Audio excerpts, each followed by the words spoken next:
Ito na nga mga guys, ang dami ng bunga ng tanim natin. Tignan nyo. At ayan mga ka-farmers, ang daming bunga ng tanim nating papaya. Itik siya sa bunga, yung nag-iisang puno pa lang yan. At may mga kasunod pa yan mga ka-farmers. May mga pailan-ilan kasi magkakaibang variety naman yan. At ito, lalaki naman to mga ka-farmers. Hindi ko tinatanggal kasi mas marami daw ibubunga pag may kasunod na lalaki. At punta tayo dun sa kabilang side mga ka-farmers. Ayan, marami pang puno yan dyan at marami ring bunga. Nga lang, wala pang hinog to. At dito sa kabila, marami ring bunga kaso maliliit pa.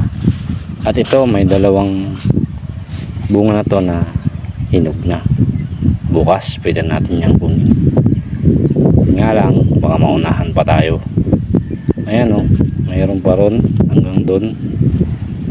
Kaso pangit yung pagbunga niya kaya maliliit. Pero ayos na rin yan, at least mayroon tayong harvest pagdating ng araw.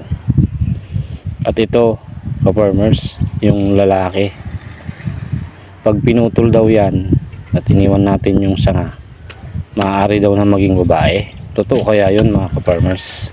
Palagay nyo? Itatry nga natin, baka sakali. Kasi lalaki yan, no? Ayan, lalaki. Itatry natin maging babae kung pwede daw at mamunga. At palagay nyo mga ka-farmers, totoo kaya yun? Pwedeng maging babae kaya yan?